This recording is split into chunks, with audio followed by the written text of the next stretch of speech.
Ada surgery, ada pembedahan, tetapi of course pembedahan tu dia ada risiko dia. Dan sebelum seseorang tu doktor tentukan operation tu sesuai atau tidak, dia ada ujian-ujian lain lah. Okay. First, kita patah balik sikit. Untuk kecil kotor kita check urine. Okay. Untuk masalah terkucil tu dia ada pad test, macam tengok berapa banyak pad dia pakai sehari. Dia ada bladder diary. Emma ada diary dulu masa zaman-zaman sekolah dulu. Diary banyak cerita pasal aktiviti sekolah. Lain tak ada, doktor. So mainly diary tu catatan kita pasal sesuatu hari. Tapi saya tak rasa lah Emma dah buat bladder diary. Diary pundi kencing. Diary pundi kencing ni lah di mana kita ambil 3 hari dalam kita punya normal daily activity, kita catat. Kita minum pukul berapa, kita minum apa, banyak mana, dan lepas tu kencing berapa kali, berapa kerap, berapa banyak, dan ada tak kita terkucil di antara tu. So secara objektif kita akan nampak kadang-kadang pesakit ni dia minum terlalu banyak.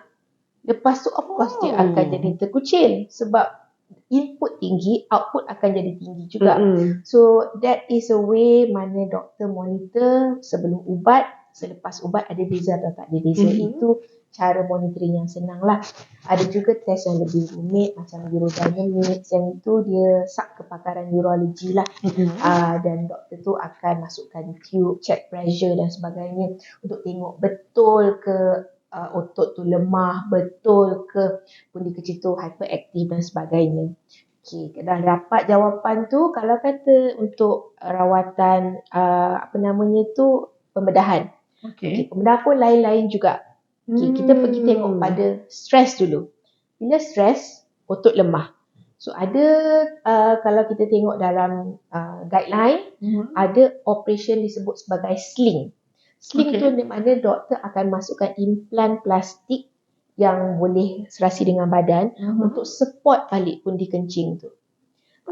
So doktor akan cerita dekat dia masukkan plastik sling tu, dia macam ribbon untuk support bladder. Lepas tu tisu parut akan tumbuh pada sling tu, dia akan support bladder tu.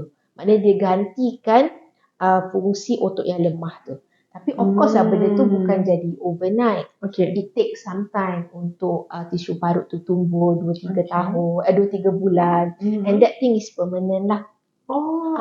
Yes, dia tak payah keluar-keluar. Dia memang duduk dalam badan pesakit, orang tak nampak.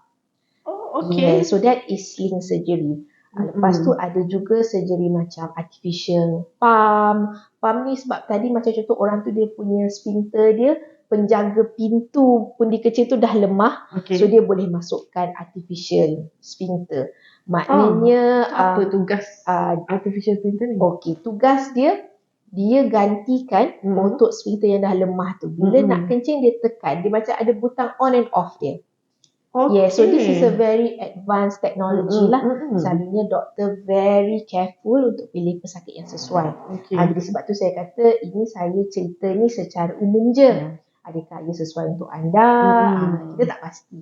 Tapi at least saya nak bagi tahu, saya nak kongsi ada banyak cara daripada segi rawatan ubat, daripada segi rawatan pembedahan. Jadi sebab tu saya kata kalau ada masalah jangan malu, come forward. Mungkin rawatan ini tak sesuai untuk anda, rawatan satu lagi sesuai untuk anda. Sebab bila kita Google, kita jumpa macam-macam. Yes, tapi benda tu dia pukul rata. Tapi semua orang berbeza. Everyone is different, everyone is unique. Jadi doktor akan bincang dengan anda mana yang sesuai.